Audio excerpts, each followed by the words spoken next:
All right, I'm at the Caldor fire. I'm on Highway 89 near Grass Lake Road. This is a firing operation that's going on here. So that is the deal here.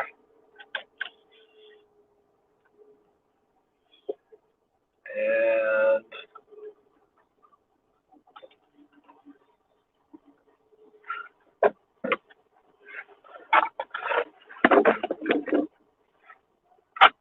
that's the deal. So super interesting here.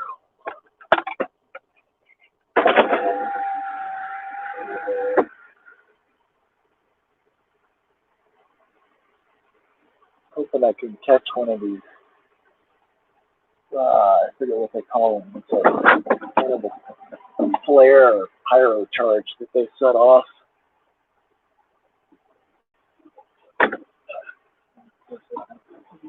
Set up.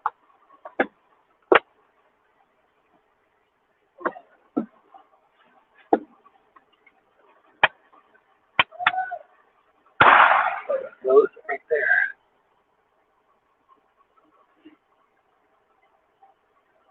Oh, perfect. You guys get to see really what these things do.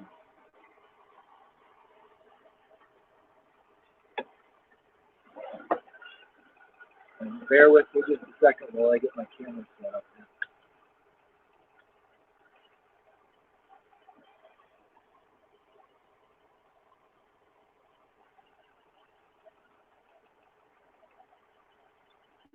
So again, I'm on Highway 89 at the Caldor fire. The firing off.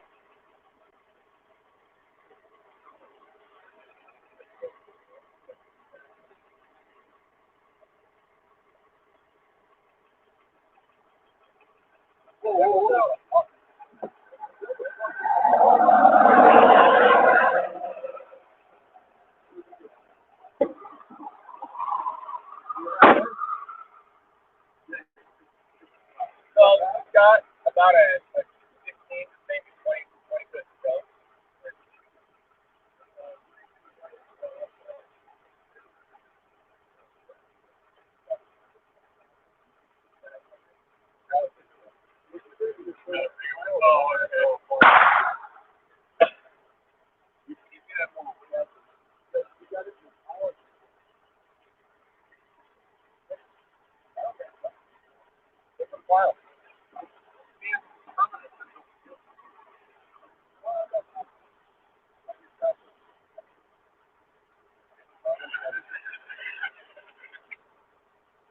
Oh, perfect spot. I hit the tree.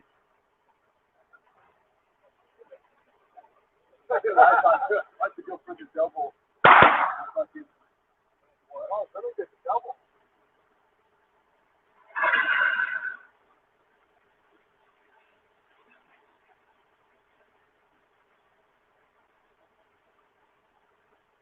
Keep this thing all warmed up, dude.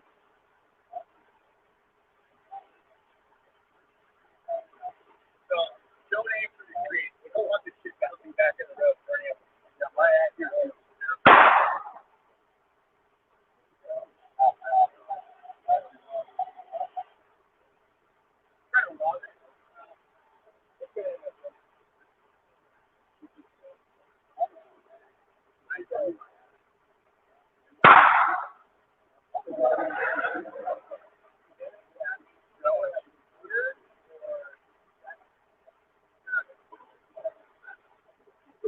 You want to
actually going to put my helmet on here.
Yeah, right.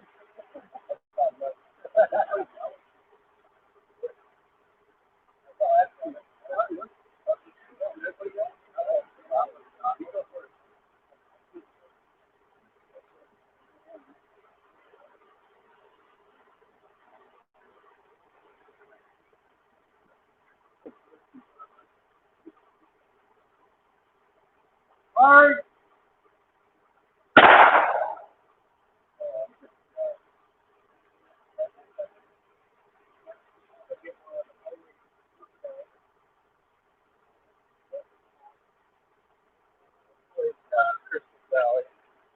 All right.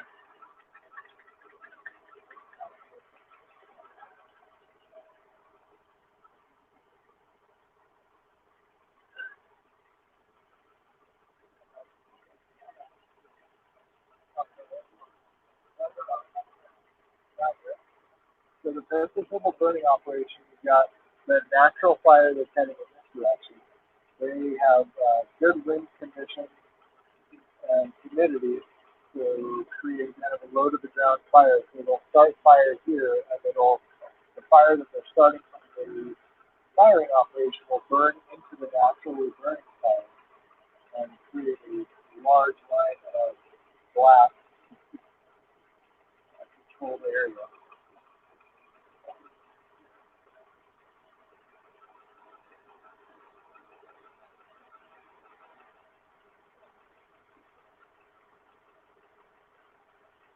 Fine.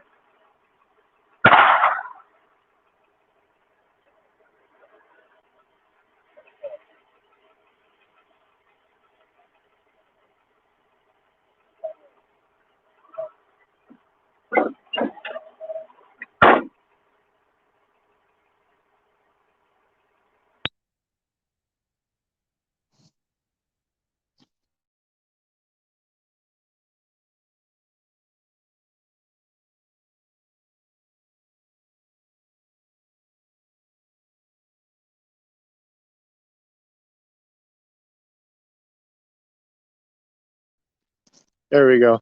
How's the sound now, guys? I changed a setting here, and I apologize.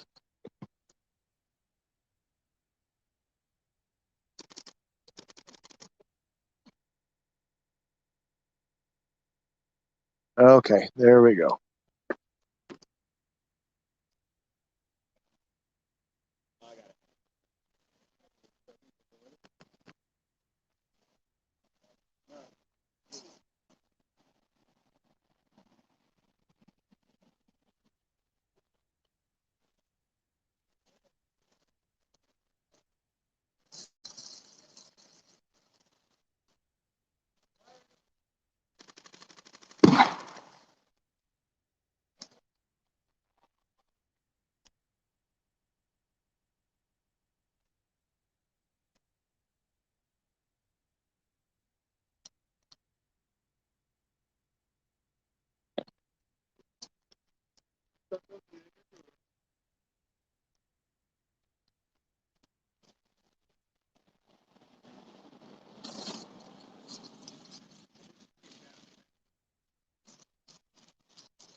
So weather, it's cool. We got decent humidity and light winds blowing back into the fire.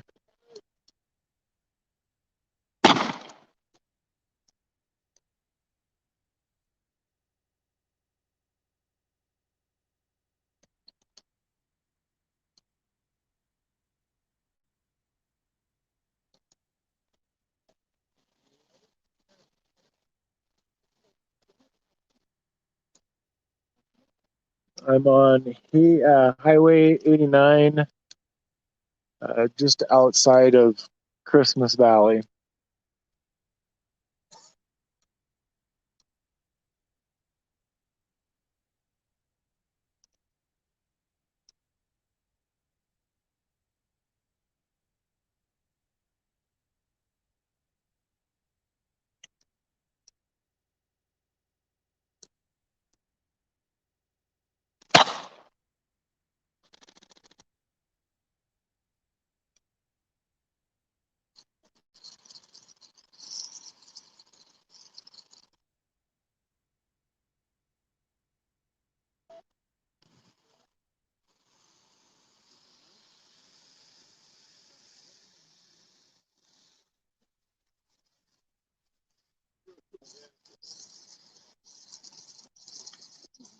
You're fine.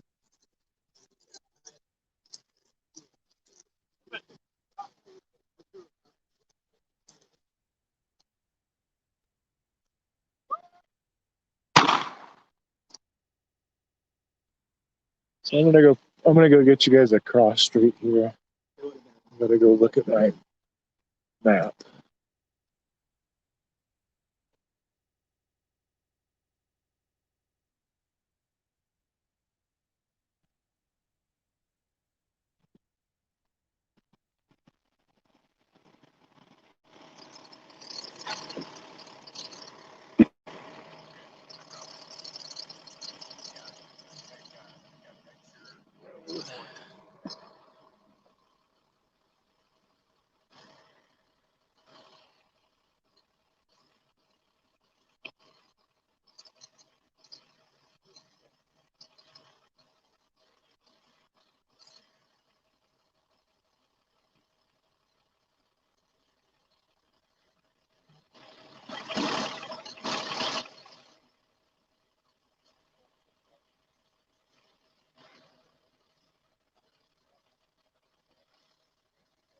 Okay.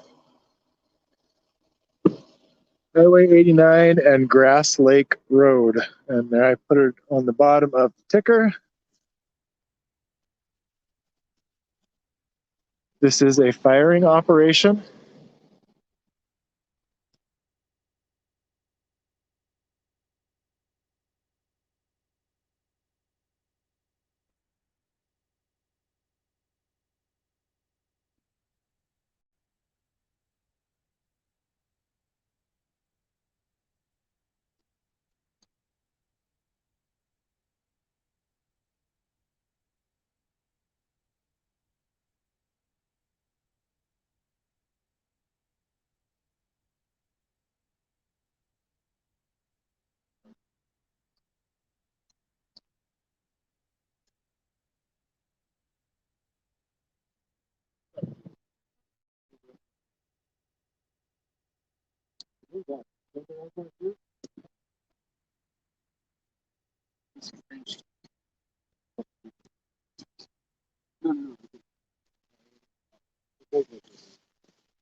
Guys, where do you want this one? Oh,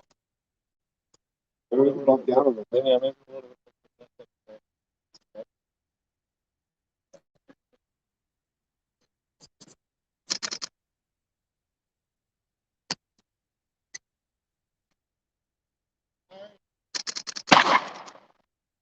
bit. Yeah.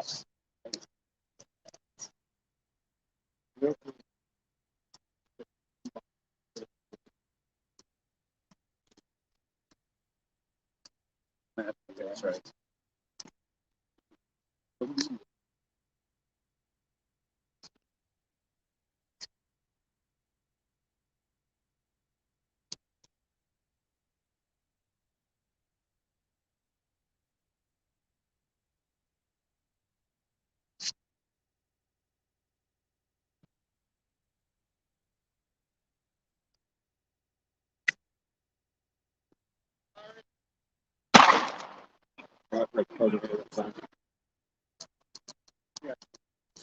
But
so this is another method of starting a burning off He's using a drip torch.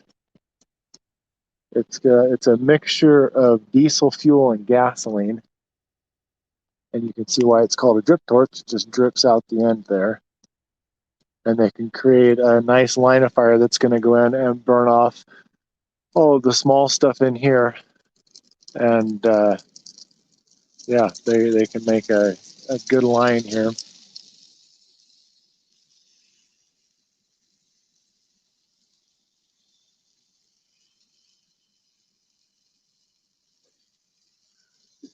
Squirrel just ran between my legs.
Back up to not overheat my camera.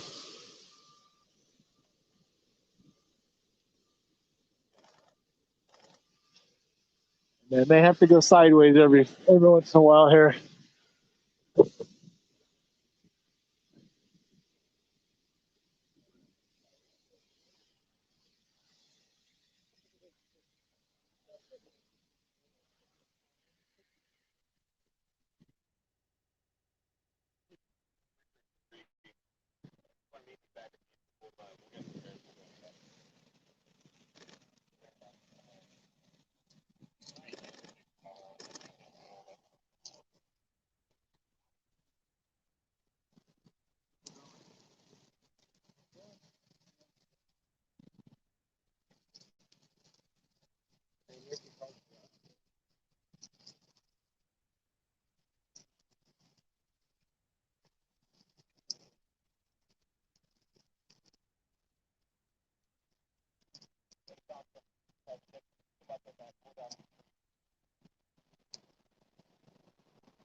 So you can see the road is lined with fire engines all the way up and down, and there's all kinds of fire crews here. So they're watching to make sure that it doesn't come over to the other side, and this is a good firing off right now.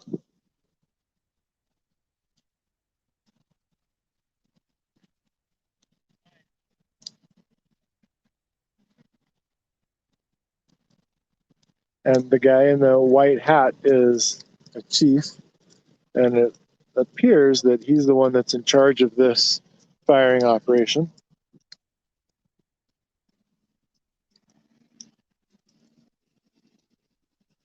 And trust me, there would be a lot more loss if they didn't do operations like this. This is one of the very few ways of actually containing a wildfire. This is how you fight them. It's just how it's done. It's really the only way to stop these things.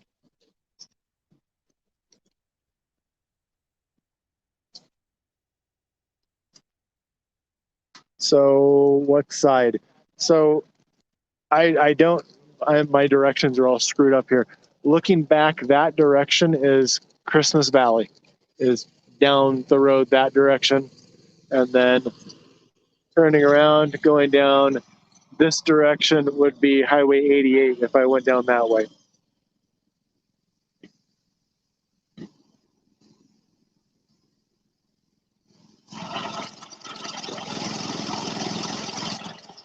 And then Grass Lake Road is actually the head where Grass Lake Road comes out is right here. Now, so what they're doing right here, you got fire burning on the ground, and they want to keep it on the ground. So they're going to get up, see how it's getting up into that tree. They brought a truck here, and they're going to keep it kind of out of that tree and keep it from going up the tree.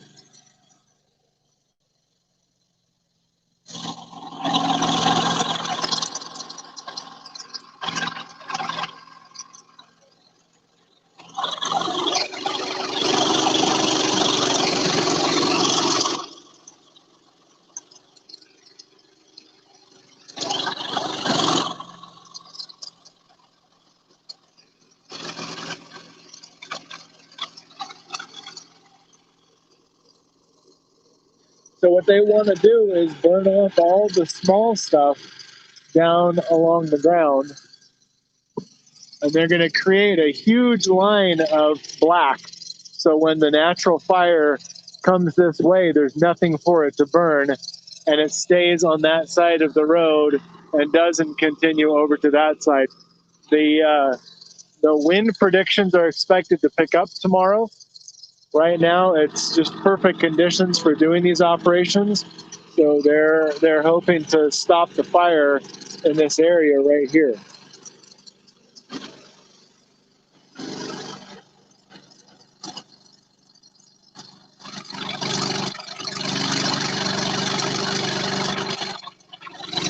That's the point, is that back here it's cold. There is no fire. There are homes back in there, and they don't want fire to go back there. The fire is actually coming from this direction here. So they want this backing fire, and you can see the direction the smoke's going.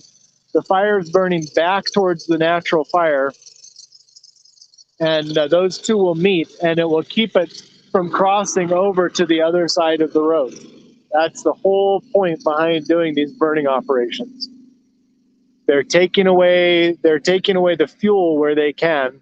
So when the natural fire comes in this direction, it hits the spot where there's just no fuel left to burn, and it essentially puts a stop to the fire.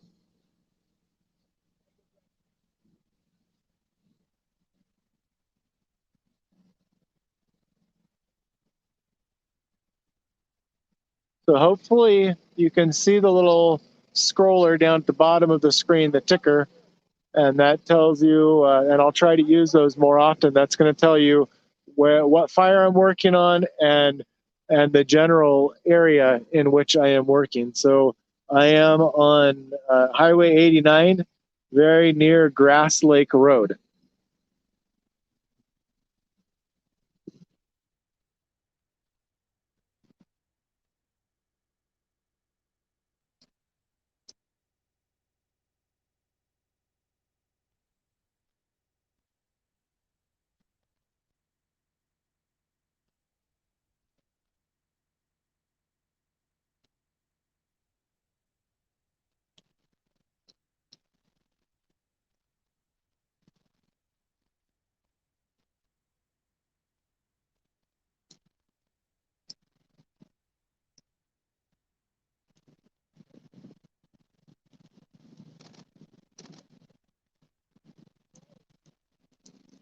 I need to see where these guys are from.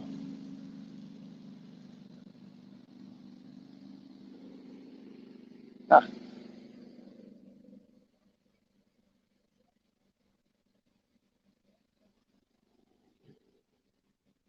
this is Stockton Fire Department.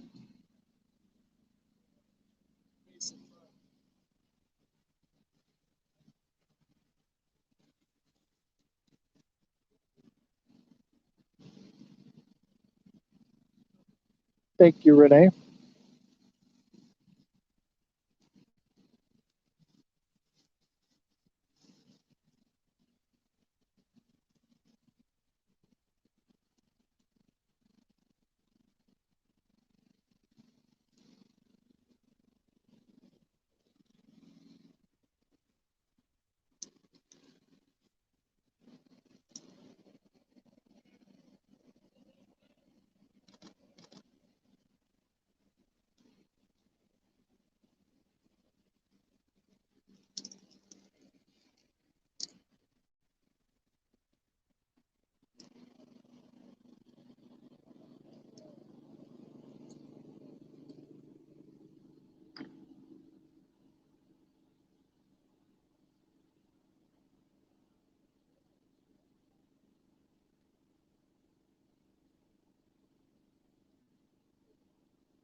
Yeah, Jared, it can be it can be a little I don't know the right word, but upsetting when you see this kind of thing happening. But know that there is good fire science behind what they're doing. There's a lot of knowledge to what they're doing. They have a lot of incredibly smart people that plan these things, and this is being done perfect. You can see that the wind is blowing this fire back into the other fire. So this is exactly what they want to see happen. And this is one of the very few ways to attack a wildfire and to put an end to it. If they don't do things like this, the fire will continue to burn and it'll come in and the winds will come up and it'll jump the road and it'll burn down all the houses that are just off to the, I think it's to the west of me over in this direction.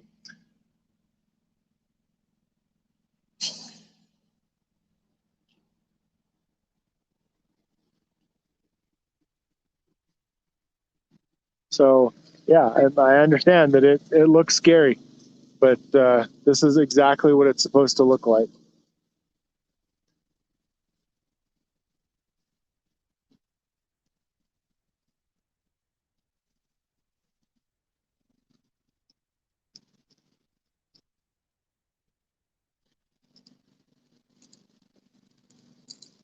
And here's the really crappy work that's done on a fire right here. So they are protecting the trees right here. We've got the guy on the hose keeping the fire away, and then they're going in with tools and getting the fire out from underneath the tree.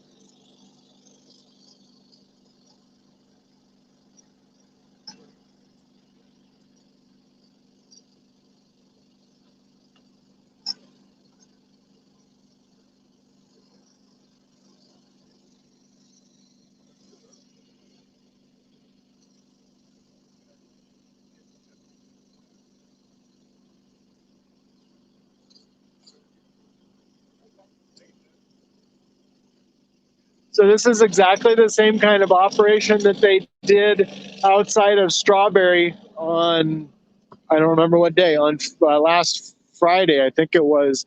And they essentially saved the community of Strawberry by doing this. Um, that fire and that night with the winds, and it was crazy. that fire would have burned Strawberry to the ground. And by going in and doing these burning operations, they saved that town.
How's it going?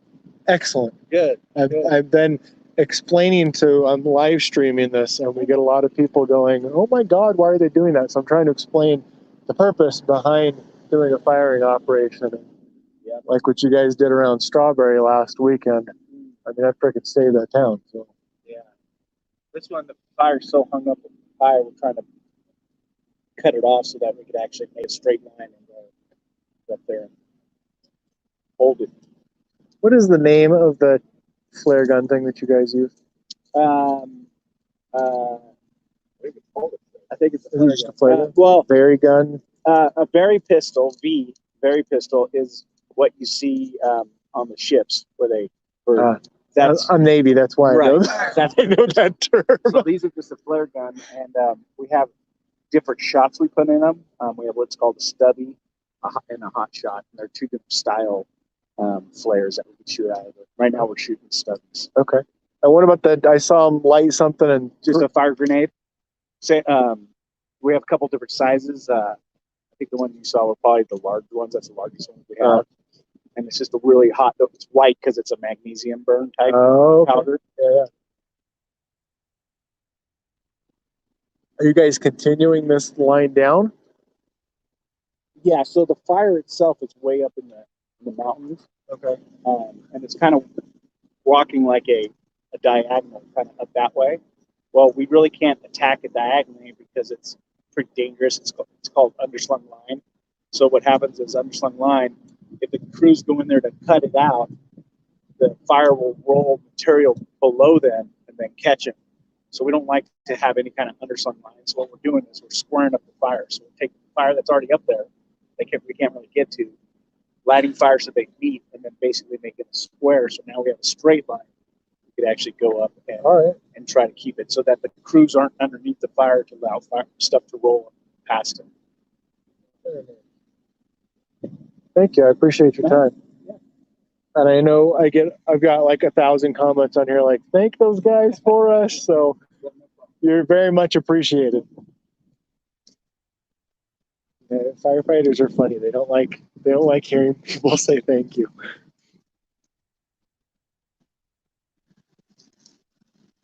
But we're gonna tell them anyway. Gosh darn it! So there's a little bit more scientific explanation of what they're doing out here.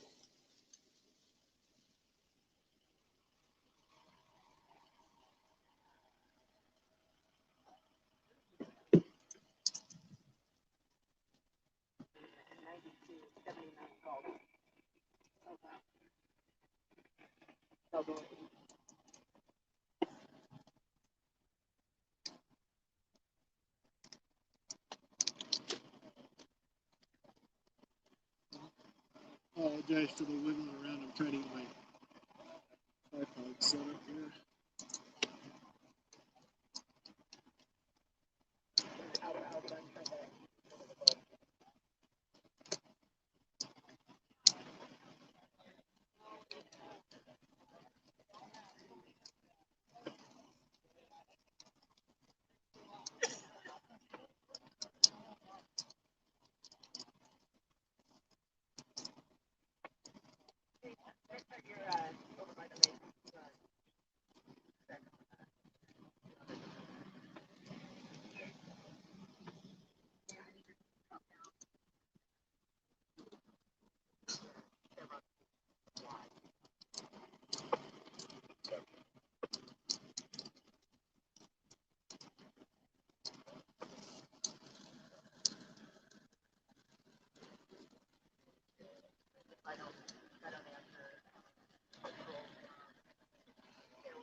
figuring out that trying to set up a tripod while I'm filming isn't the easiest thing to do.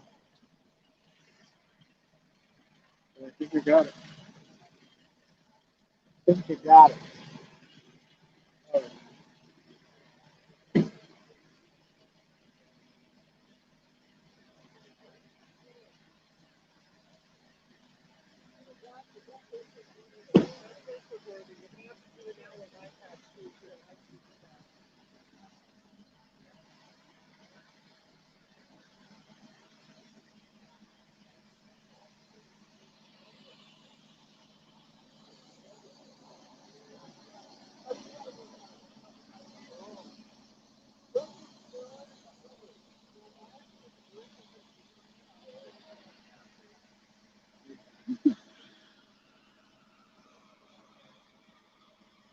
Even the police got to stop and watch.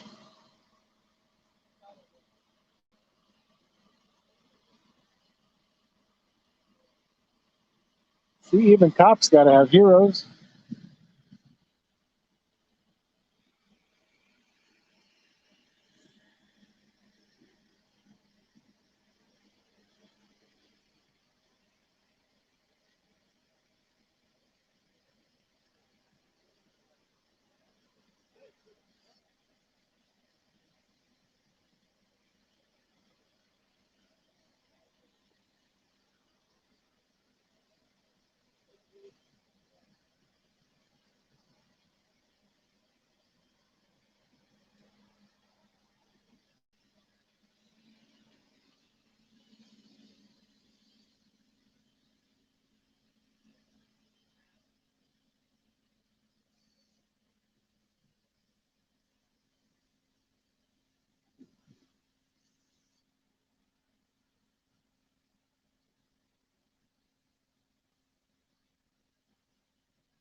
So, if you're just joining me, this is a firing operation on Highway 89 near Grass Lake Road.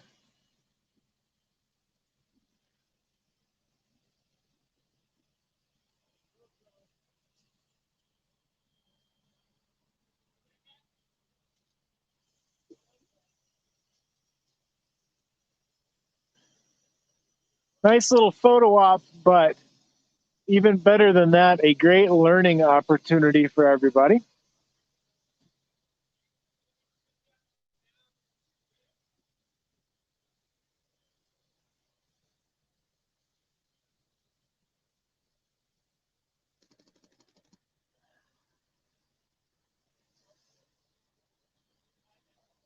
Oh, there it is. I got the photo, just in case you were wondering.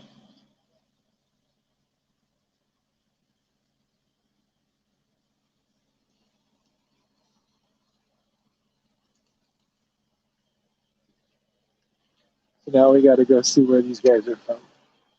It's like maybe a Count Fire engine.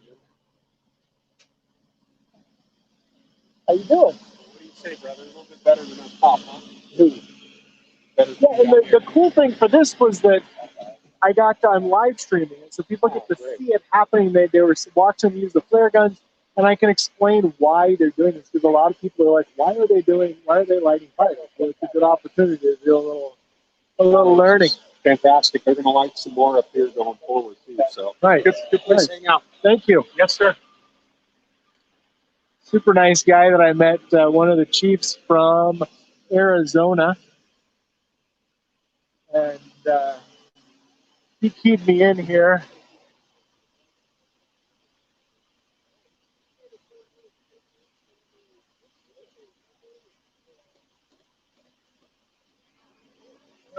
Okay, this is Olympic Valley fire.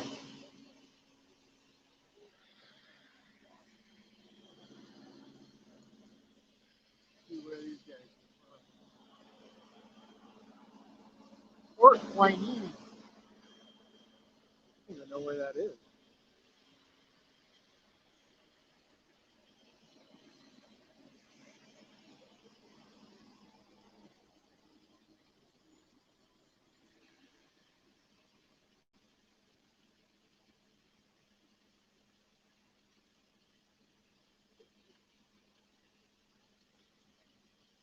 So if you didn't hear, once they get this section kind of buttoned up and safe, they're going to continue the firing line on down the road. So we'll get to see some more of that.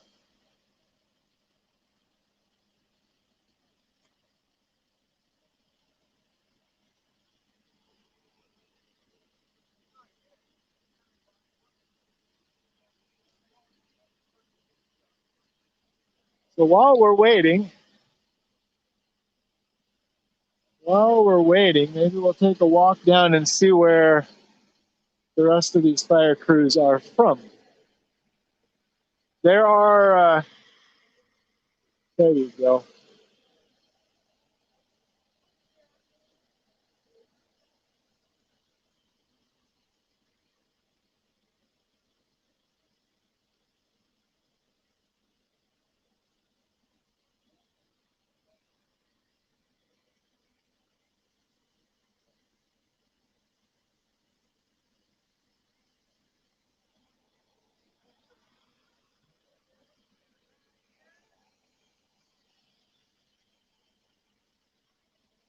All right, so we're going to walk down and see where the rest of these crews are from. So that's Arizona. Cal Fire 3569. Cal Fire. Yeah, these are all Cal Fire rigs. There's one Gridley. And unfortunately, I don't have all the numbers memorized. But that one says Gridley right on the back of it.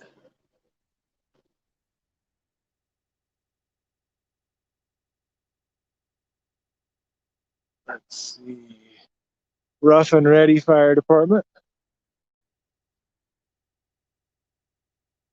Cal Fire 366. Looks like we moved down the road. So we're going to move down the road too.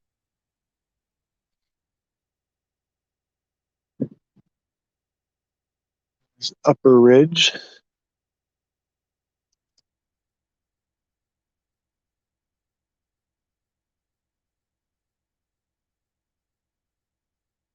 So they are continuing the firing operation further down, and you can see the crews here lining the road. And they're watching for sparks or any other dangers that could happen while they do the burning operation, and they want to keep it on that side of the road.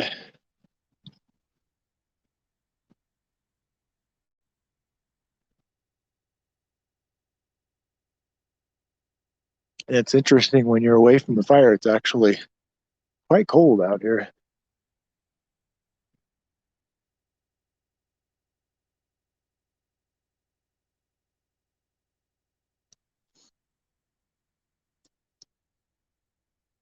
Butte County Fire.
Yeah, Christina, I often have long walks back to my truck, but that's the way it is.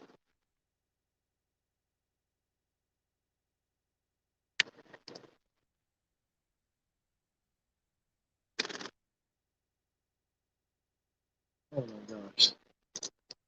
I'm going to show you this image.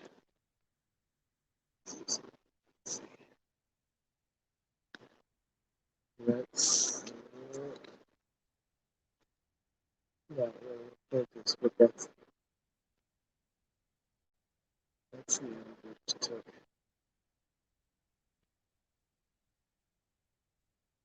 Yeah, it's a beautiful shot.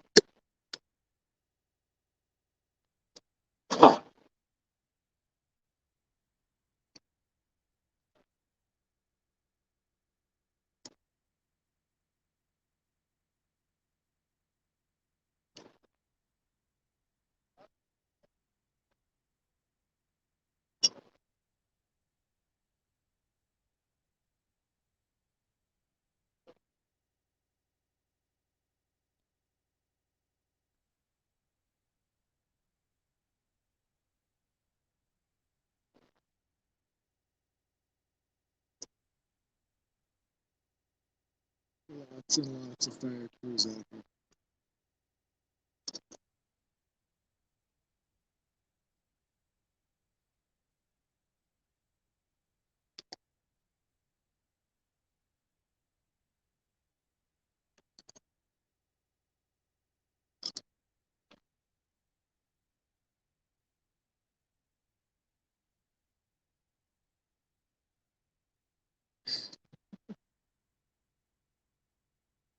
Good morning, Kathy. You don't need to sleep on it.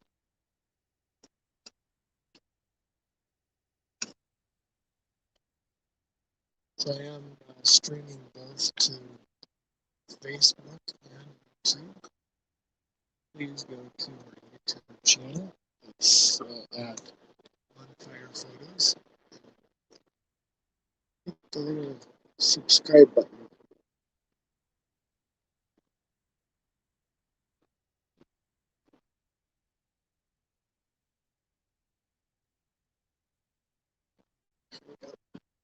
They're up in there right now lighting. Get a shot of them up there.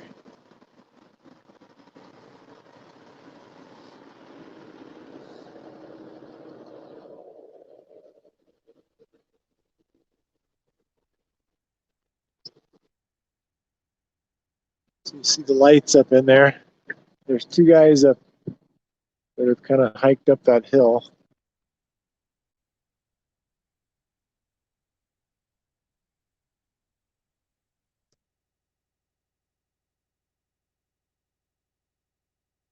So some of the audio problems are because I only have one more bar on my on my cell reception, and things start to go south when that happens. I would imagine if I continue walking down this road, I will have no audio, and the picture will crap out.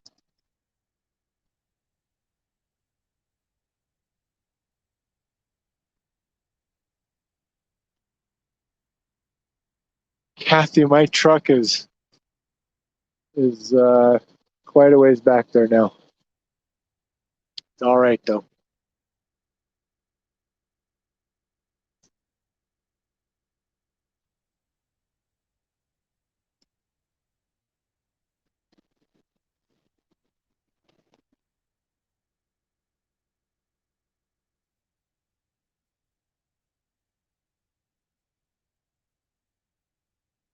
So when they can do these firing operations, you guys, it's a good thing.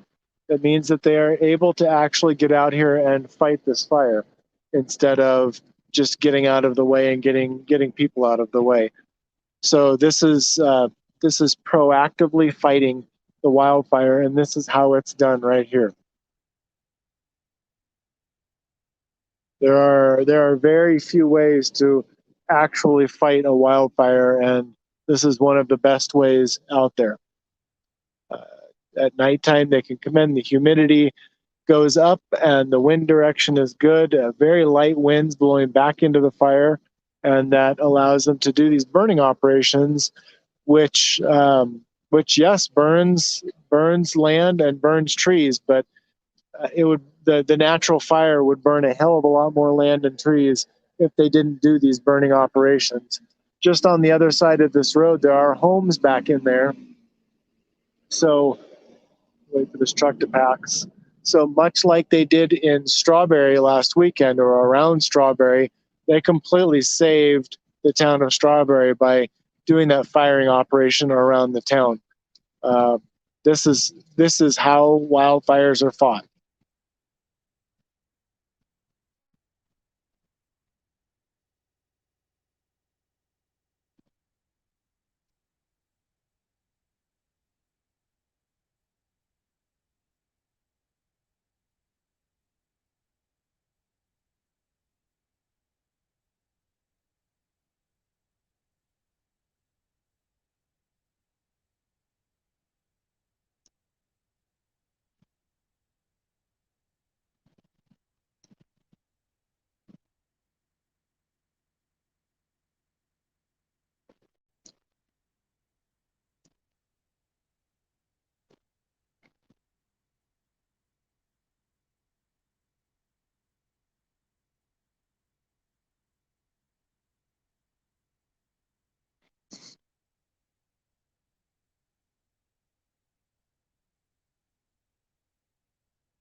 Kathy, this is one of the ways that they create a containment line.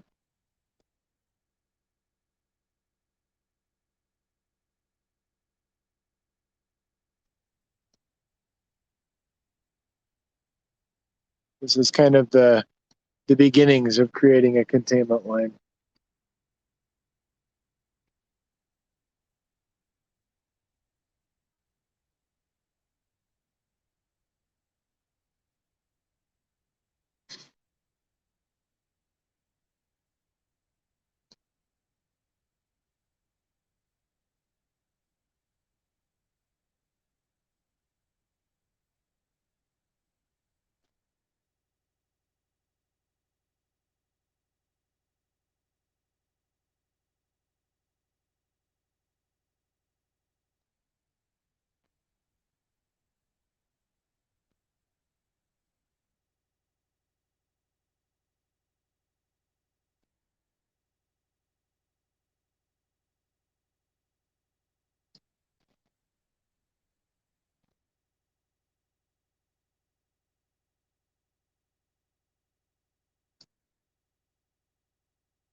Oh, I suppose I should throw out that if you like what I'm doing and you want to donate to my gas and other expenses, you can donate to my Venmo or PayPal.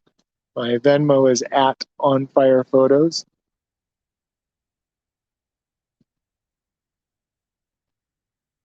And I appreciate you guys donating to that. It definitely helps pay for fuel and food.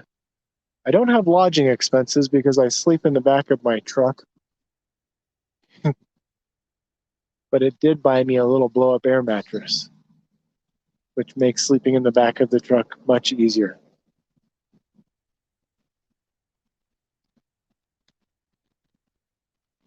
Yes, Janet, I am right here.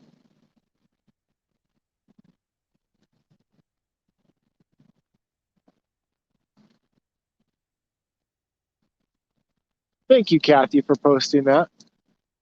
Sarah, it's actually right where I'm standing. It's actually quite cold. My hands are pretty cold right now. Um, it changes very quickly the closer you get to the fire. I can feel the heat a little bit, but the breeze is blowing from the cold side of the road across me, so it's actually fairly chilly right here.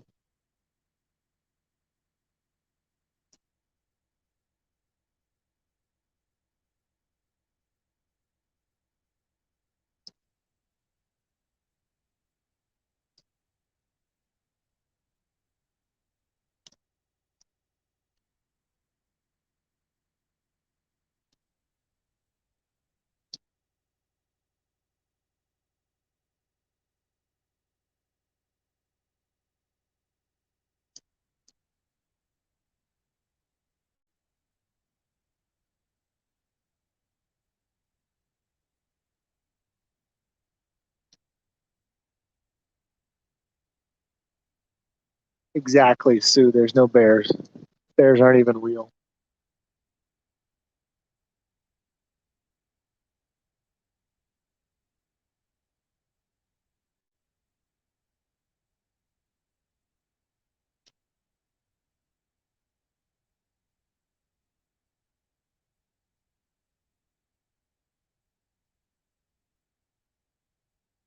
Yeah, so Christina, your cabin then is one of the places that they are protecting by doing this burning operation.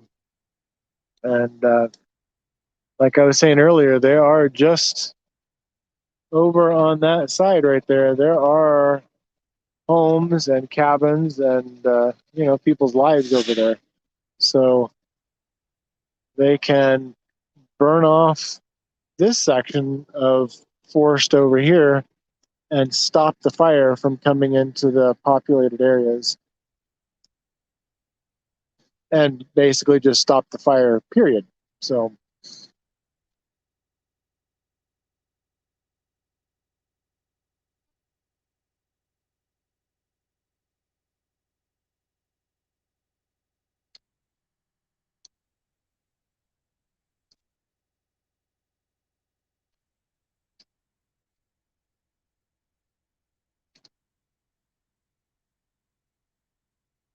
no, I don't have a cold. It's just it's cold here, and my nose has started running. Um, and I've been talking for a little more than an hour. So Sarah is doing good. I've been speaking with her.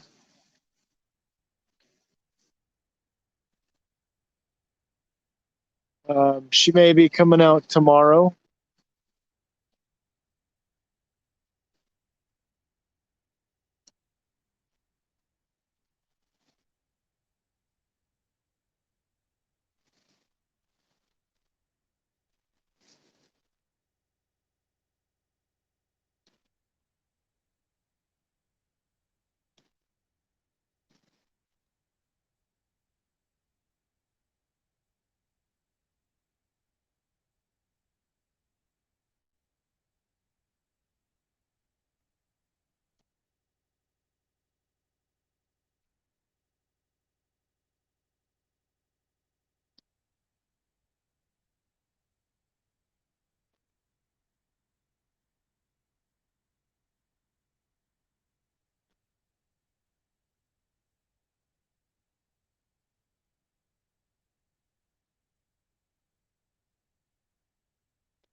Whoops.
It's actually a super cool shot right there.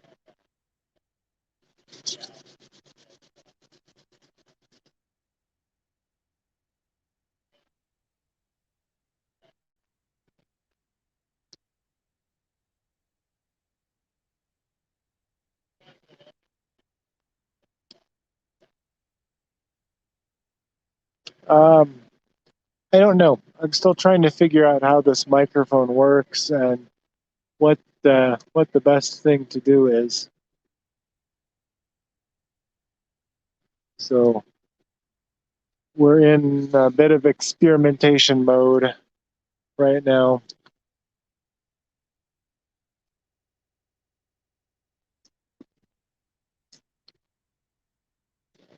Way up in that tree, way up there.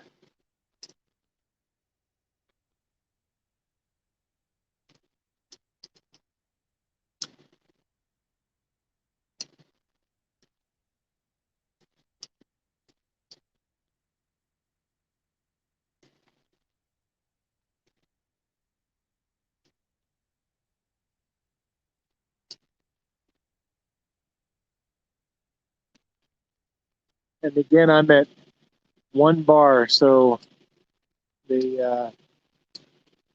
could cut out at any time. We don't know.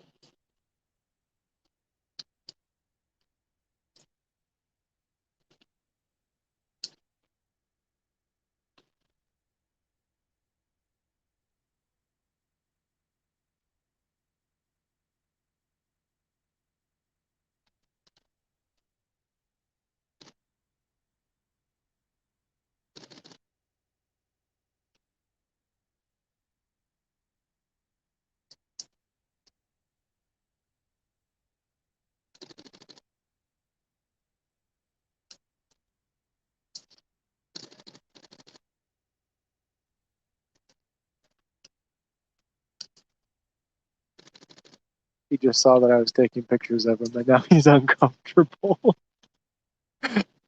He doesn't know how to stand now.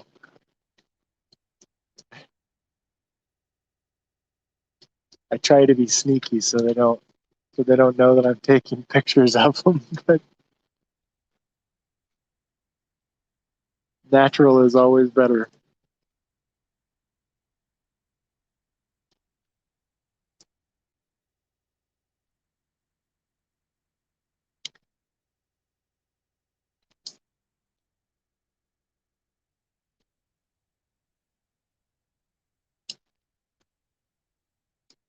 There's a. I'm trying to remember a theory about observation that just the fact that making the observation can change the outcome or something like that. I don't remember what the actual quote is, but it's very much that way. Being a photographer, as soon as you point a camera at somebody, they completely change what they're doing. Yeah, a lot of CAL FIRE rigs up here. As a matter of fact, most of these guys are CAL FIRE. Go around here.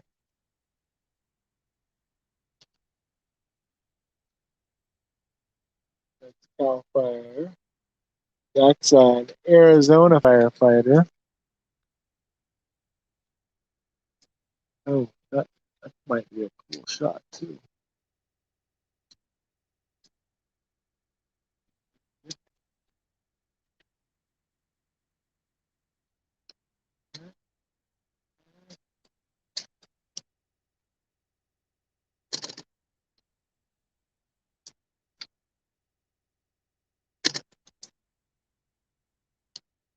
Interesting.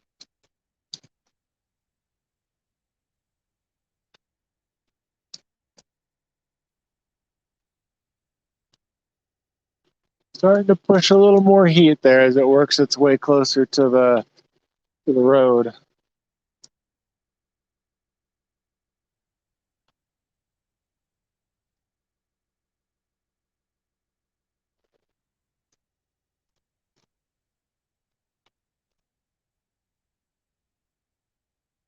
Yeah, this fire is doing really well. It's staying fairly low for the most part.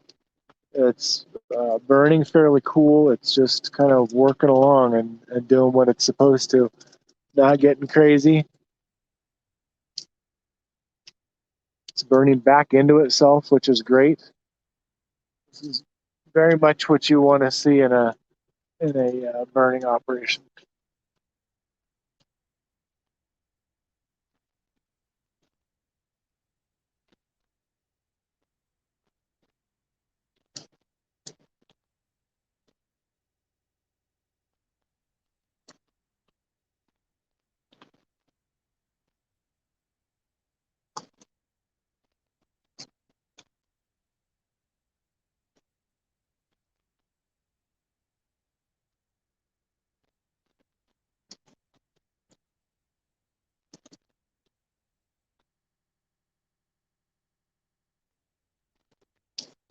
Zoe, there's a lake that I fish at where there are a couple bald eagles that live on the lake, and every once in a while I'll be out there fishing in the middle of the lake and see the bald eagles out there fishing with me.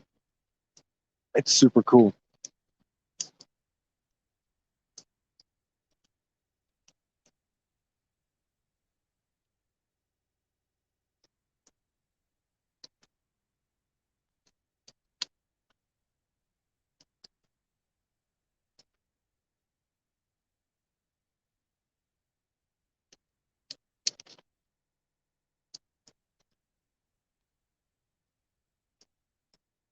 I don't think this is the head of the fire. The head of the fire is more towards the east.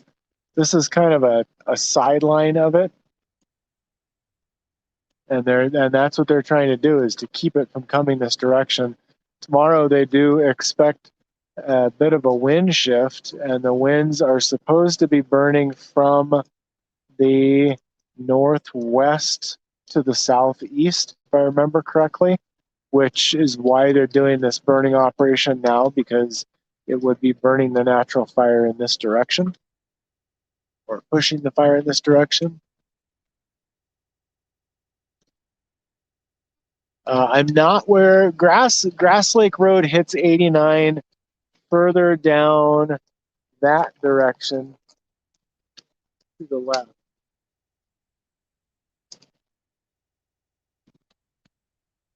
And then if I spin this direction, that is the direction of Highway 88.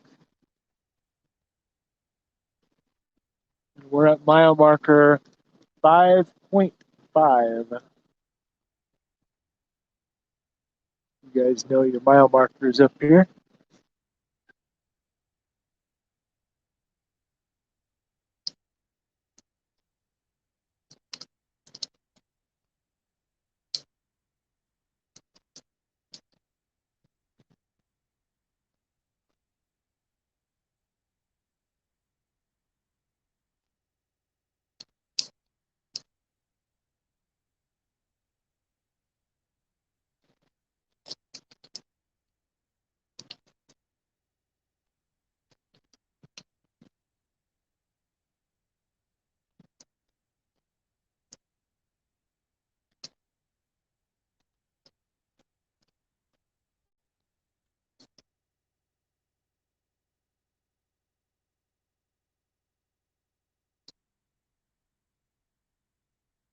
Yeah, Jeff, we saw them do this down in the Sly Park area. I watched them the other night burn down the Mormon Immigrant Trail and kind of button that up. And if you go back and look at the heat maps now, those spots where they did the burning operations are completely cold now. So definitely a proven way to end a wildfire, especially when it's in territory like this, where they can't hike up these mountains and go direct with the fire. So this is kind of the way to do it.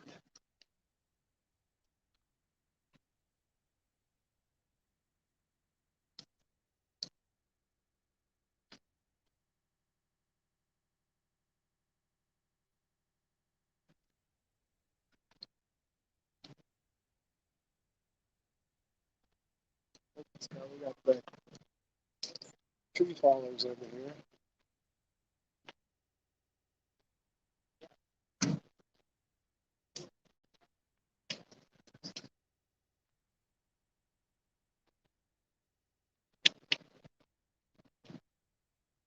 So that's kind of the next step, is that the tree fallers will come in and take out any trees that were damaged by the fire, anything that would be dangerous or has the potential to reignite.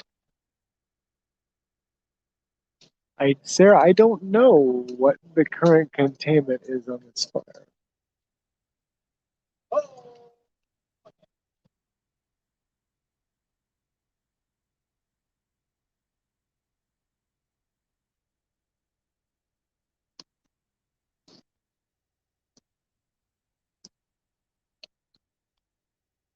I haven't passed another road, so I must still be south of Pioneer Trail. I'm just not sure.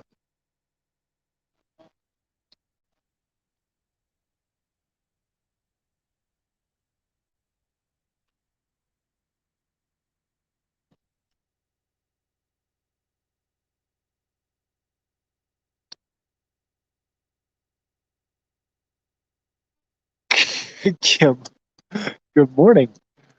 I'm still on 89 near Grass Lake Road. Haven't moved.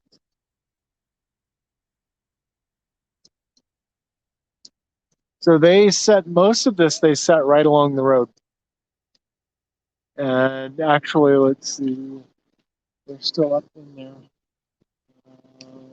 They are back up. I don't know if you can see that glow behind the trees there, but they're working back up in there, setting the backing fire up there.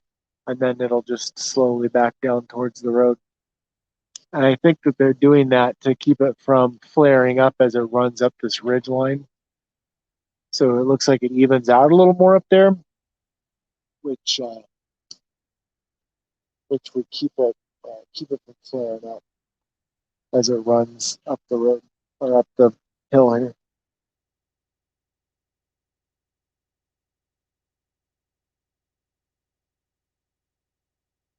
That would be my best guess as to why they're doing it that far back off the road. Usually when they do these, they light them right at the road.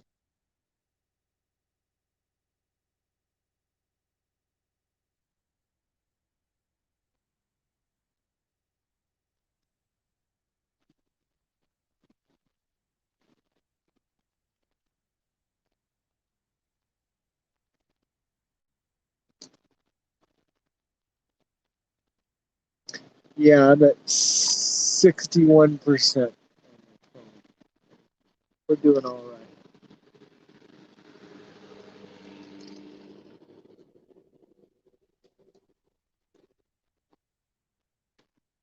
Ask you guys a quick question. Yes, sir.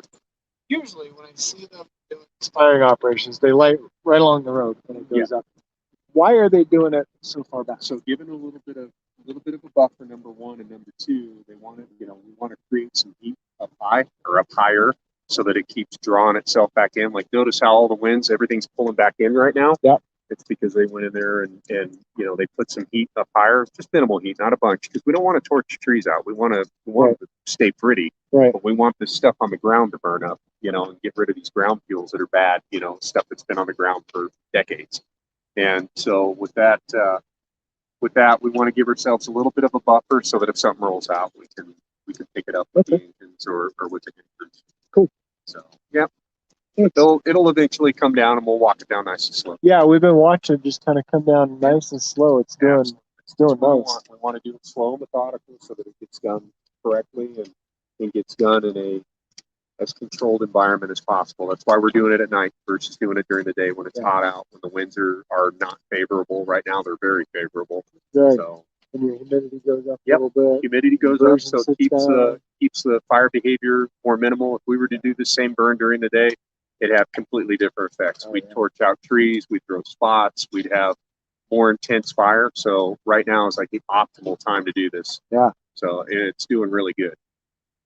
It's crazy sitting over here freezing my ass off. I know. Right? Last night, you know, it's a little warmer tonight. It's not too bad, but like last night, it was 26 degrees on the other side of this summit over here. Whoa. And we were over here, and I'm from Phoenix, man. I was freezing. Yeah. I was trying to find a coat that actually kept me warm, Right. and it was chilly. You don't own a coat being from Phoenix. No, I carry one in here, and I'll tell you what, I used it. So, have you ever been out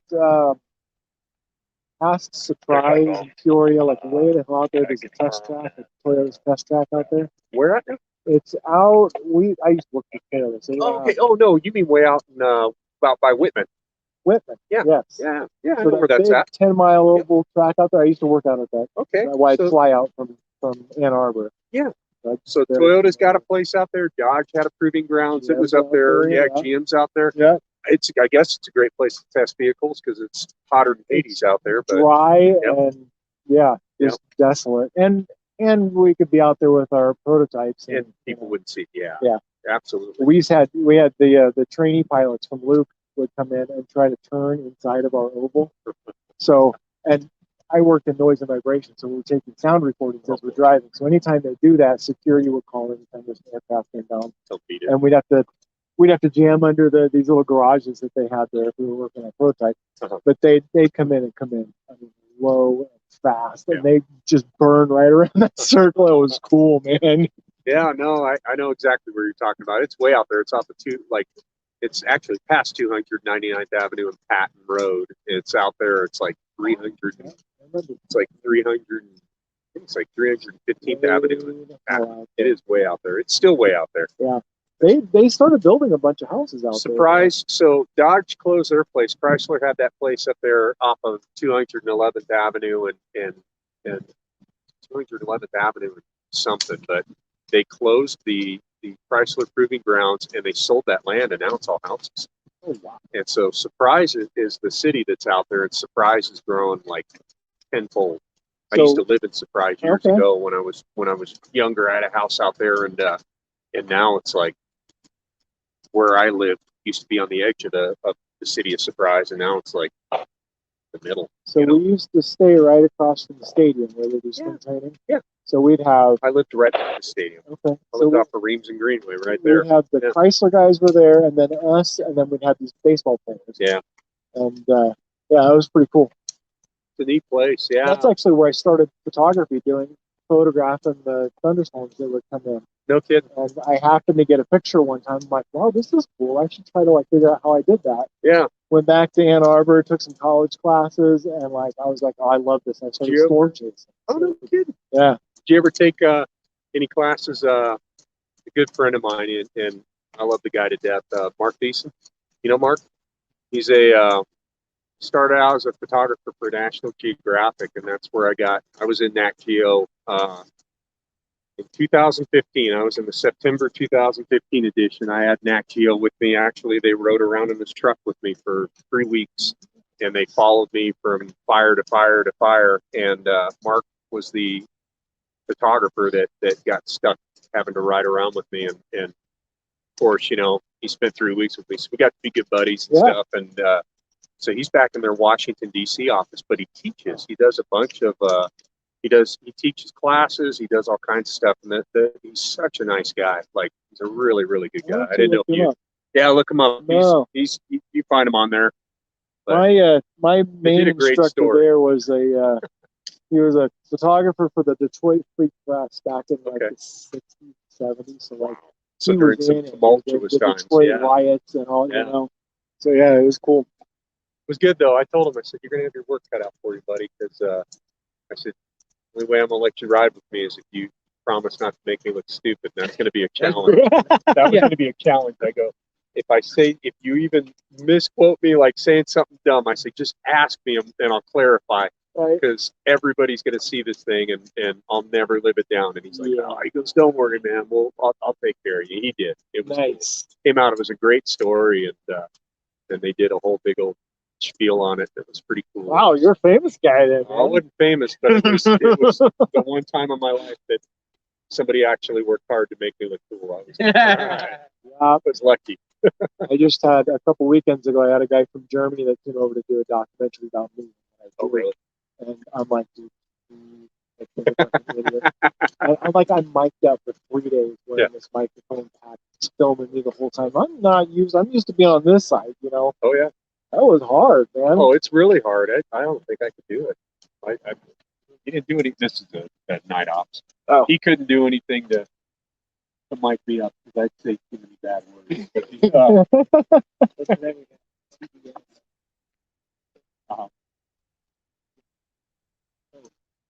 couple of media people. Put it back in the vehicle and send it up, and you'll definitely like that. Come here. Yeah. So I made him, coffee. Yeah. And he was so ecstatic for two things. One, they got to learn what a decorator was. Right. And two, they got coffee out. Well, it ended up on all their Twitter pages. And my guys start giving me a hard time, like, oh, the barista, and fuck rice cream. Right. So CBS shows up here. Yeah, but be available here just about hold this right here. That expiring really in a minute. And I said, yeah, you got 5 or 10 minutes with them. I said, what do you need? I need one of your guys that don't mind being on, drive them around up and down the road, kind of talk about what they're doing. And I said, oh, I got the perfect guy for you. Where you One got that's been giving me shit. This Oh, whole time. okay. So it was the captain. So I said, I called him on the radio. I said, hey, I got an assignment for you. He said, go ahead and I need you to meet with the PIO. And he's all, PIO? I'm like, oh, permanent. There you go. He's like, okay. They're driving. They did like 2 laps, and I was sitting there just smiling as he drove by. And he just, don't do it. Oh, It was great. It was great. But, He couldn't even cuss you out under his breath. oh, He and was that's on what camera. the guy. He's like, hey, is this going to hype you guys? I'll know. Let you know I have a horrible mouth. He's like, oh, don't worry, I'll edit all that out. But I'll try not to slip, but it might slip. See, that's what I told Mark. I said, unless you want to give the public a lesson in Morse, because all they're going to hear is Yeah. yeah. I said, don't mic me up. He's like, all right. That's being in spending time in the Navy. You've heard cuss like a sailor. Were you in the That Navy? Oh yeah. Oh, really? Okay. And then so when I started, I just did. I was still Ranger photos. Battalion, man. Were you? Oh, Yeah. right, okay. Yeah, I was Ranger Battalion. That's all we did. We communicated in cuss words. Yeah. So Absolutely. The F word can be used in so many different fun absolutely. places. Yeah. So when I started doing video, I had to pull back everything. All Man. It's hard. Yes, it is. Now I've gotten a lot better, but every once in a while I get in a situation and it flies a little bit, and I'm like, "Oh, sorry about that." I'm getting better in my older age. I think maybe it's maturity. I don't know, but I'm still pretty immature. But no, it was I think for me it was just I'm like, you know what? I don't get schooled up about much. Nowadays, something will happen. I'll deal with it. In the old days, but like, and Just experience, man. it is. So what's this guy doing? He's our night operations. So he's got operational control over the theater. I work for him. I'm just below him, and I'm more tactical, I guess you could say, as far as when the divisions have something going on, or I can come out here and plug in with them. And it's not to tell them what to do. My job is to support. More than anything, I mean, I'm responsible for everything, but it's to support these guys and being able to do their job. So he's a division chief. He's a division. And then you're what? I'm an operations branch director, and he's operations. He's operations. Yep. Okay. Yep. And then there's the IC guy. Yeah. Yep. So operations is right there. So it's all teamwork, but I always look at it as these guys are super experienced. They need to be in order to be what they are. So you never tell a person how to do their job. You tell them what needs to be done, and you let their ingenuity impress you. And I subscribe to that train of thought. So it's one of those things where it's like I don't come out here to micromanage him. I come out here if he needs something. I'm like, I'll take care of it. I'll do that so you can stay operationally engaged and manage your piece of ground. And so that's all it is. And what's good about it, the ICS system. So I'm qualified to be in his job as well. So that doesn't mean shit. I mean, we all respect the position we're in, so that go where you need it. Yeah. So the next fire I might be branch, then he might be. I might be division. Yeah. And so we just reverse the roles. But so we know how to do the job. Everybody does their job. And so it's different. When I'm branch, I run the exact same way. I'm a logistical officer for my. There you go. And that's really the sign of a good manager. You're not there to tell people what to do. You're there to support them in what they're doing. He doesn't work for me. I work for him. I mean, titles don't mean shit. Title's only as good as a man or woman wears it. But it's the it's the mindset you approach things with, and if you approach things with servitude leadership, with the mindset that you're here to serve, the men and women that are working for you, it makes all the difference in the world. It's a in the military, it's the same thing. You could tell somebody who came up from the enlisted ranks and is now an officer. Yeah, versus going through OCS, or going through the academy. You get those academy guys that come out and they're just like, I know everything and you know nothing, and you just they do exactly what I say. Yeah. What's going on, Craig?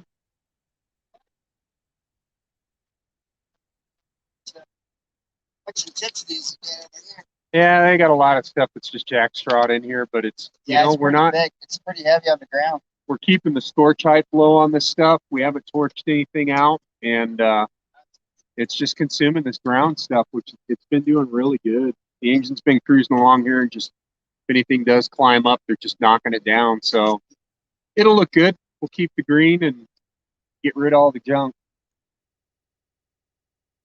It's pulling up in perfectly, man. We've had 0 spots. Everything's sucking up into it. That's very tech. All right.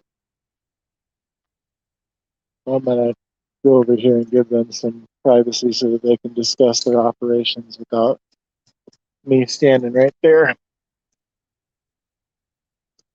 But yeah, hello, nice guys.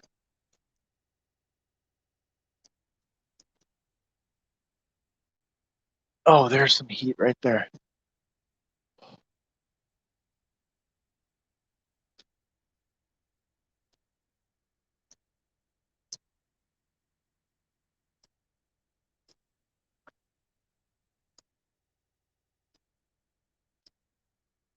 And yeah, Vicky, this is a burning operation. I'm on Highway 89 near Grass Lake Road at the Caldor fire. And this is a very well put together burning operation.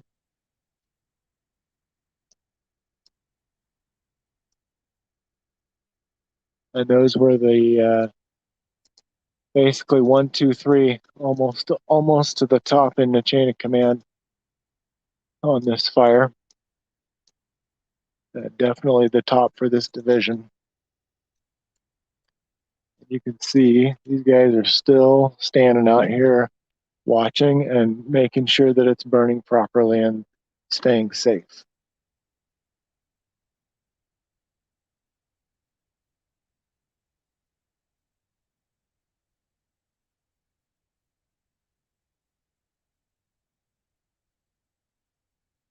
And fortunately, nobody's running around because everything is going very well.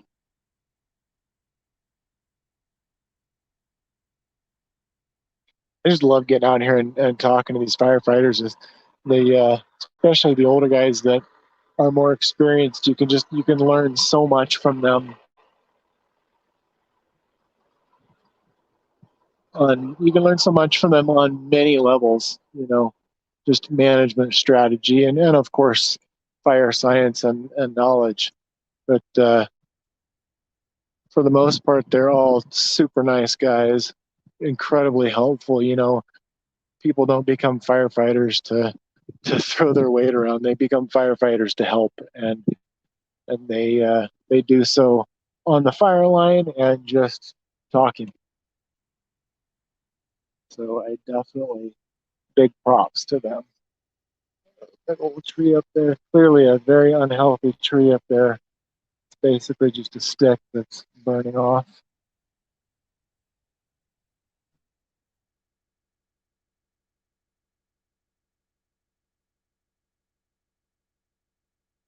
So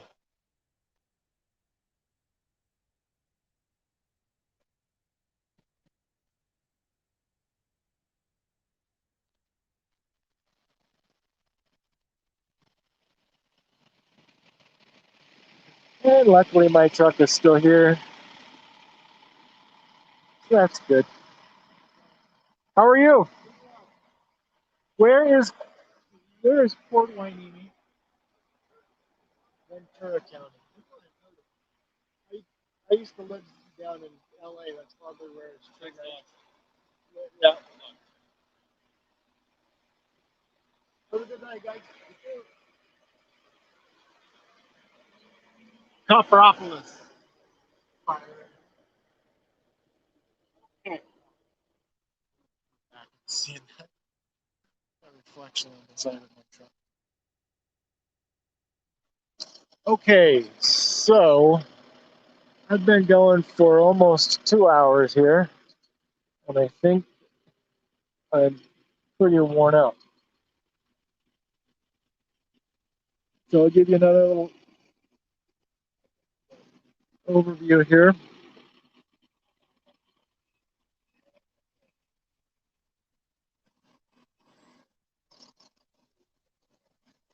And I see that it's 2 o'clock in the morning.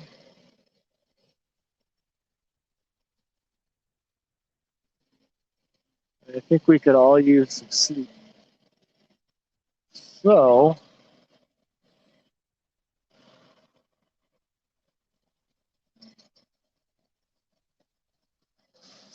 I will be up here bright and early tomorrow morning. We'll be out. I think I'm probably gonna go. I don't know where. I don't know where I'm going. I don't know where I am right now. I may jam down 89 here to 88 and see what's going on there, and then probably head back somewhere in South Lake Tahoe and see if I can find a dark spot to blow up my air mattress in the back of my truck and get some sleep. So, thank you guys so much for following me. I'm watching this as I'm sitting here talking to you guys. I got to figure out how to zoom this damn thing in. But there is just the most eerie looking fire burning up there. It's the orange spot right in the middle. It's mesmerizing. It doesn't even look real. That's crazy. Either that or I really do need to go to sleep. Okay, so there's bears everywhere in South Lake. There's no such thing as bears. Stop it. They're CGI generated. I've been up here. This is my third weekend up here now, and I've seen no bears. I think you people are all crazy. But I will still be locking myself in my truck and hopefully getting some sleep.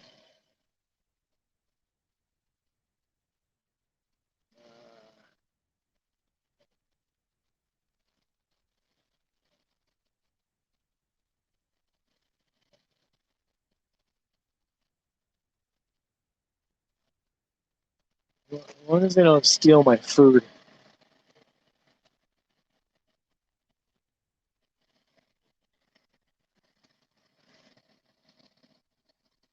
Well, I'm going to start the tear down here. I'll just leave the live stream going and get ready to get on out. Whoa! Holy shit!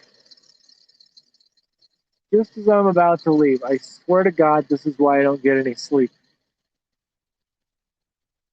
Just as I'm about to leave, flamethrower turns on back here and torches a tree.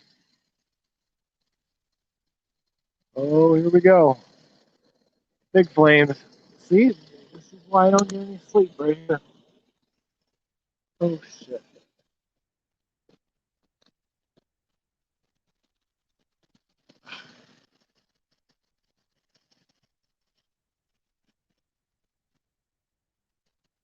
Oh, sorry about that, guys.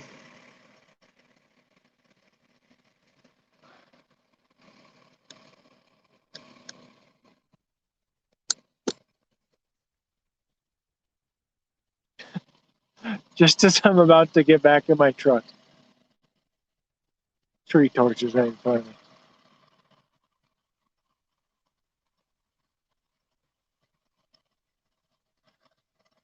So that's what happens when these low burning fires hit an unhealthy tree. They just race up it and take out the tree. So that's not happening to any of the good healthy trees. But definitely not something they want to see a lot of happening.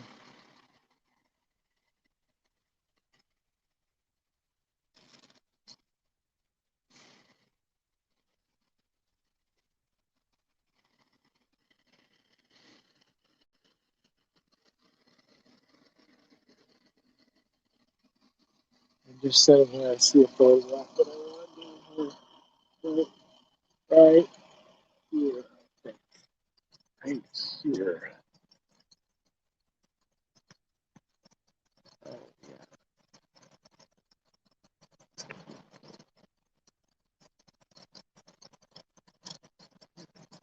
I'm gonna do a super long exposure on this thing and see what happens. I guess not. That's okay.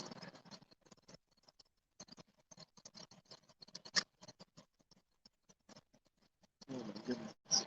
Oh, 4-second exposure on that.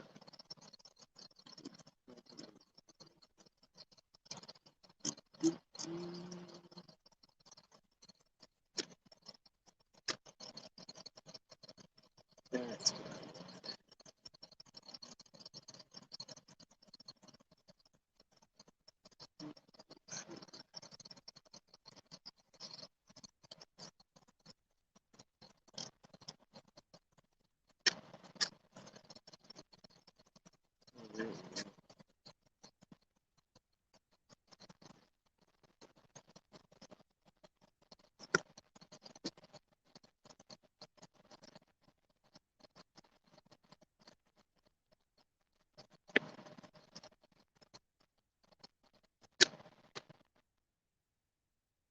That's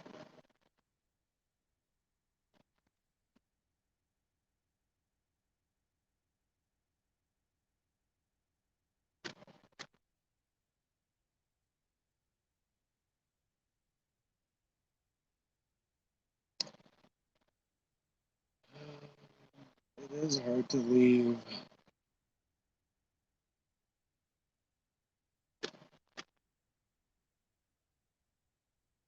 Especially as soon as I start to pack up, things start happening. I feel like I'm gonna leave and things are gonna happen. That's the problem. That's the problem, and that's why I never get any sleep. But I've been up since very early this morning. Oh, I generally go to places that I know are very safe, uh, out of the line of fire.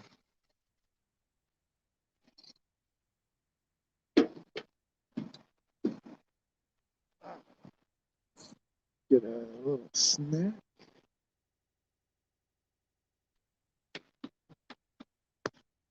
So this is, I don't know, let's see. Oh, you guys can't see it. Hold on, I'll show you the crap that I bring with me here.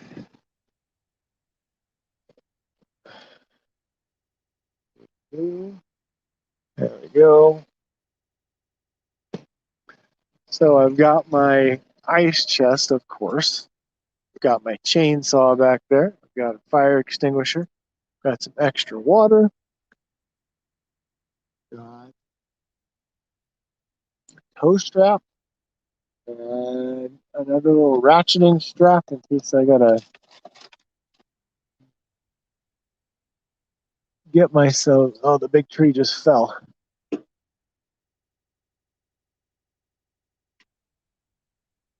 Oh man.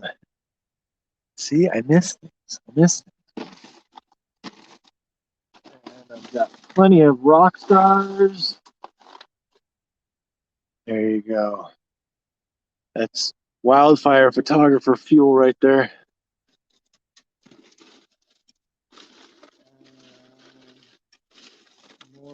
stars, and sugar-free snack pack.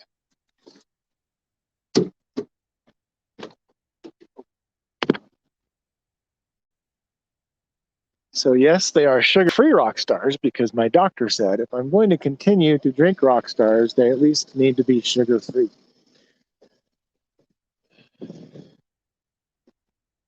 Oh my gosh, it's cold. So it is 46 degrees, which isn't really that cold for this area, but it's cold for me. This has got to be the most boring video ever. But hey, man, you guys are here, and it's late, and here's somebody to talk to. No coffee. I'm gonna attempt to make coffee in the morning again. Except I got to remember to unplug everything because last time I tried to make coffee with my new little coffee pot, it blew a fuse. So, of course, I do have extra fuse this time because there is nothing open.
Okay, so that was the burning operation on Highway 89 and Grass Lake Road. Almost 2 hours.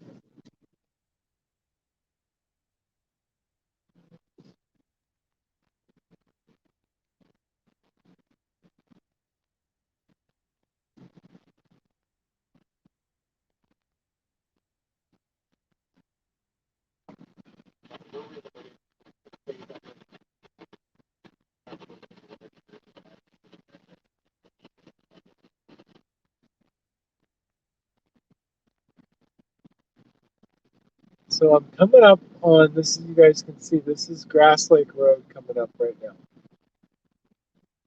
So Grass Lake Road, Portal. We drove down Portal last Saturday.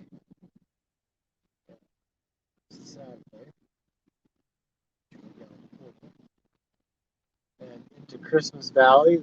Lots of fire here in Christmas Valley, but the firefighters just absolutely kicked ass and just protected a lot of homes in here, man. They did just a wonderful job. As you remember, that fire was just blowing through here. I honestly, I thought Christmas Valley was gone, and they did a hell of a job. So you guys that have homes here in Christmas Valley, man, you make sure to thank every firefighter you see. They did a great job.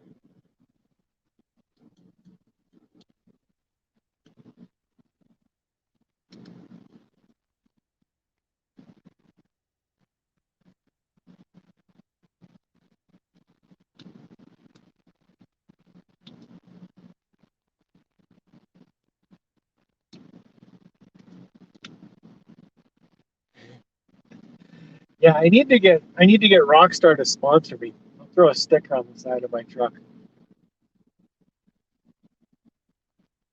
All they have to do is send me cases of Rockstars. So passing Santa Claus Lane.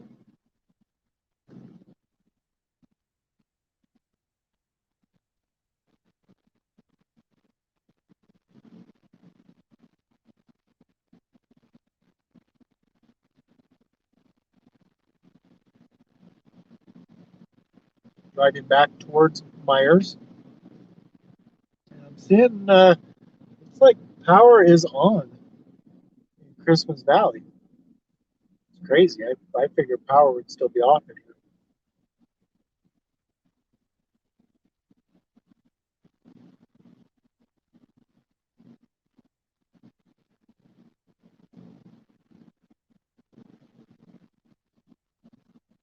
So again, if you like what I'm doing and want to support me, I appreciate it.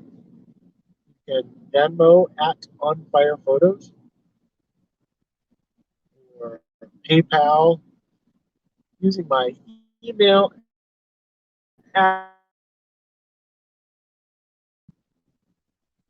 Send me an email at that email address. I most likely won't see it because it'll get stuck in between the 10,000 pieces of spam that I get every day on that email address since I've had it for, I think, as long as Hotmail has been in existence. Yeah, it's just full of junk.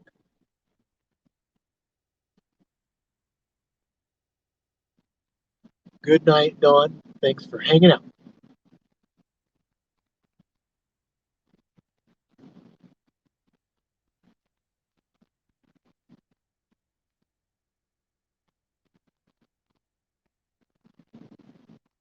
Sugar-free snack packs are good. I wish I had a spoon.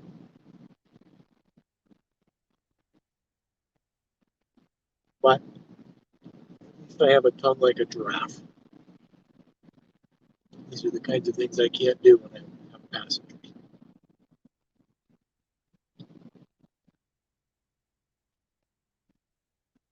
Barry in Australia, how are you? What time is it in Australia right now?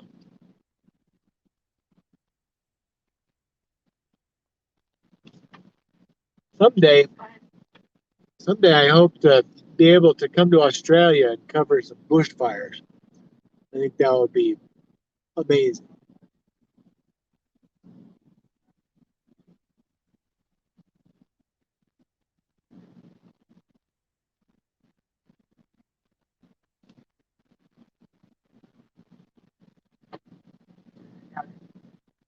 Because I want to make models.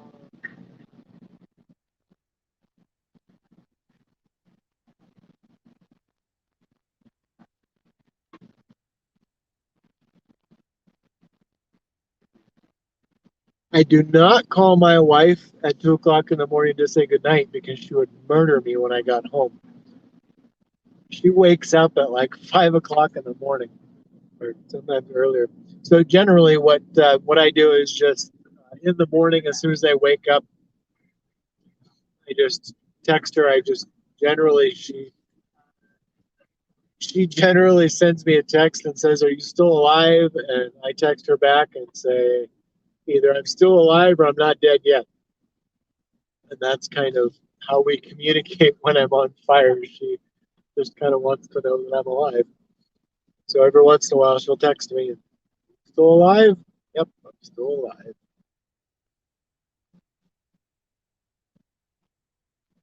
Going through the roundabout, turning towards Myers. These same Caltrans guys are out here, I'll bet you. Crazy.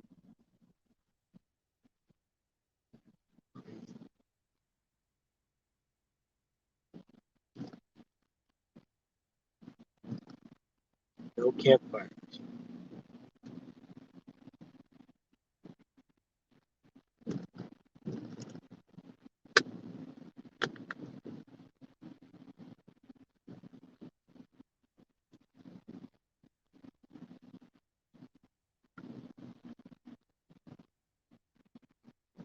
Yeah, super smoky here, but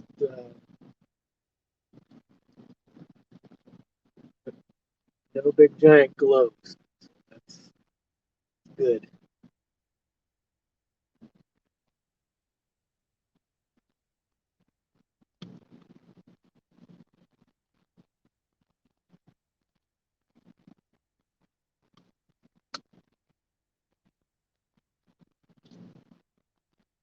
Hello, Terry in Detroit. Used to live in Jackson, Michigan. Oh, I'm at my favorite holiday market when I'm visiting Myers. Okay, so I'm going to go ahead and cut it off, and I will see you guys in the morning. I'm going to try to get some sleep. And yeah, thanks for joining me at 2 o'clock in the morning. We got to see a little burning operation, which was cool, and hopefully do some explaining, and we all get some knowledge, and got to talk to some fire chiefs, which is great. They kind of explained what they were what they were doing. Yeah, if it's the kind of edibles I think you're talking about, Kimberly, that doesn't do that. All right, guys, thank you so much. I will talk to you tomorrow. Have a great night and stay safe, everybody.